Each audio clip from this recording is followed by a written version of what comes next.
Assalamualaikum warahmatullahi wabarakatuh.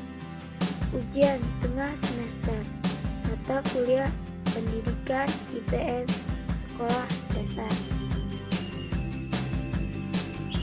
Perkenalkan, nama saya Putri Adila, tempat tanggal lahir Pulau Lawas 28/01/2002, alamat Dusun 3 Pulau Lawas, NIM 2086206151, jurusan S1 Pendidikan Guru Sekolah Dasar, semester 2, Fakultas Ilmu Pendidikan, dosen pengampu Rizky Ananda, MPD, dari Universitas Pahlawan Tuan Kutang Busai. Baiklah, di video kali ini saya akan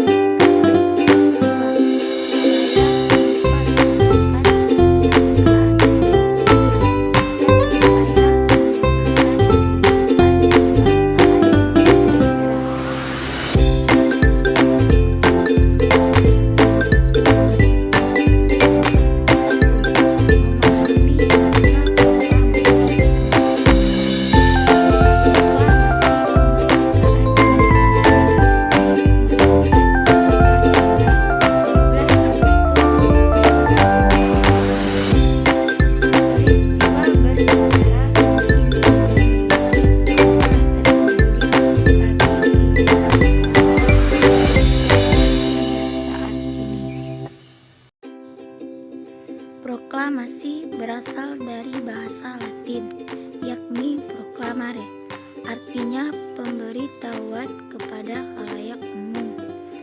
Pemberitahuan ini biasanya berkaitan dengan masalah ketatanegaraan, maka dapat dikatakan jika proklamasi kemerdekaan merupakan bentuk pemberitahuan kepada khalayak luas tentang kemerdekaan suatu negara.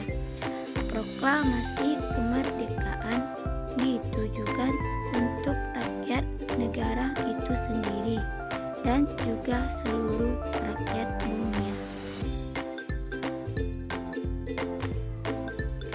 Berikut ini susunan acara pada pembacaan teks proklamasi.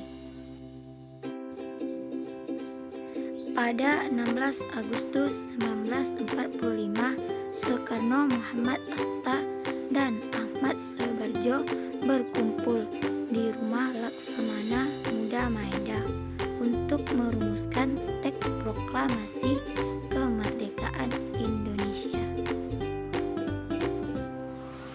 Isi dari teks proklamasi kemerdekaan Indonesia secara garis besar mengandung dua pernyataan penting, yakni 1. Kalimat pertama dalam teks proklamasi merupakan pernyataan tentang kemauan bangsa Indonesia untuk menentukan nasib sendiri. 2. Kalimat kedua dalam teks proklamasi merupakan pernyataan tentang penghasilan kekuasaan. Makna proklamasi kemerdekaan. Proklamasi kemerdekaan adalah puncak perjuangan politik, sekaligus titik awal perjuangan baru dalam mempertahankan dan mengisi kemerdekaan. Proklamasi kemerdekaan adalah lahirnya Negara Kesatuan Republik Indonesia, berlakunya tata hukum nasional dan berakhirnya tata hukum kolonial, dimulainya pelaksanaan amanat penderitaan rakyat sekaligus sejarah pemerintahan Indonesia. 2. Upaya mempertahankan kemerdekaan. 1. Siap sedia membela tanah air. 2. Menjaga keutuhan bangsa dan negara dari ancaman atau gangguan baik datang dari dalam atau luar. 3.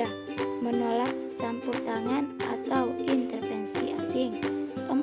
Memperkuat sistem pertahanan dan keamanan rakyat semesta. Perjuangan mempertahankan kemerdekaan Indonesia. Setelah proklamasi kemerdekaan Indonesia 17 Agustus 1945, maka secara resmi bangsa Indonesia telah merdeka dan terbebas dari segala bentuk penindasan serta penjajahan. Namun tidak demikian, gangguan dari bangsa asing masih datang, yakni dari pemerintahan Belanda.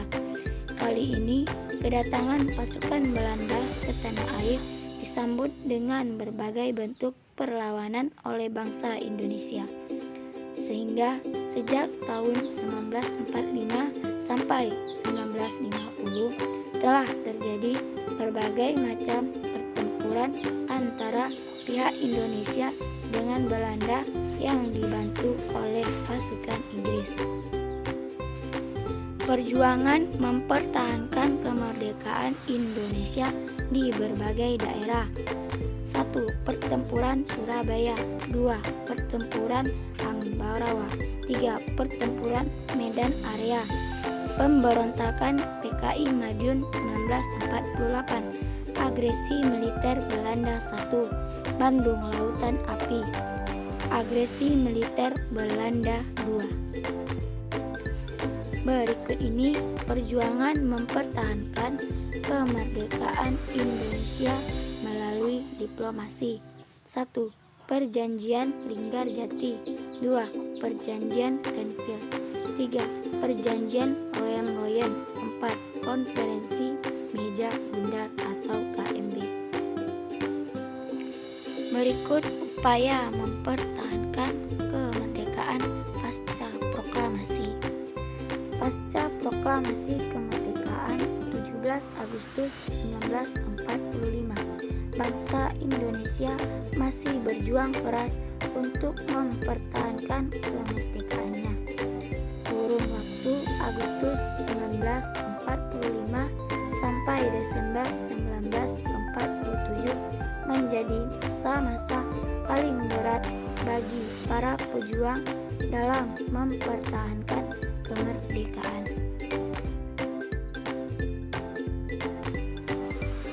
Indonesia setelah diproklamasikan pada 17 Agustus 1945, pihak Belanda bersama sekutunya dan Jepang masih berupaya mengambil alih kekuasaan.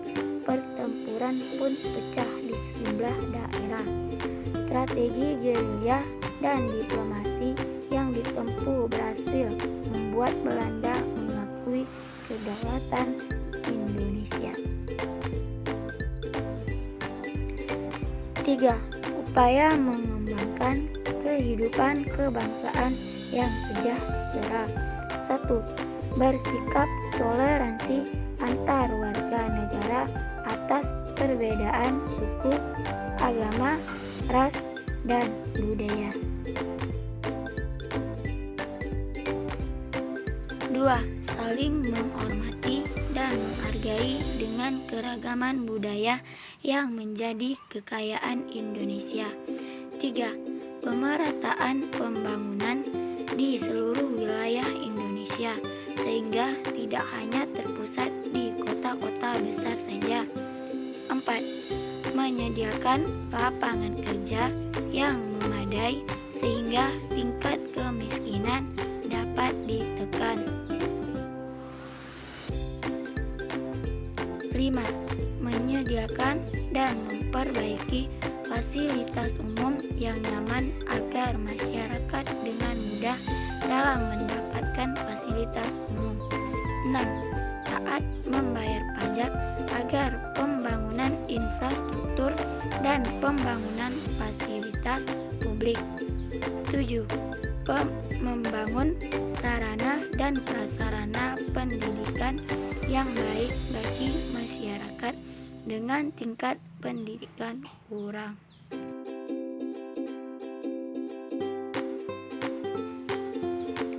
Berikut tanggung jawab sebagai warga masyarakat. 1. Memelihara rasa persatuan dan masyarakat. 2. Memelihara ketertiban dan keamanan bermasyarakat. 3. Meningkatkan rasa solidaritas sesama masyarakat. 4. Menghapus tindakan diskriminasi. Baiklah, sekian penjelasan dari saya. Semoga bermanfaat.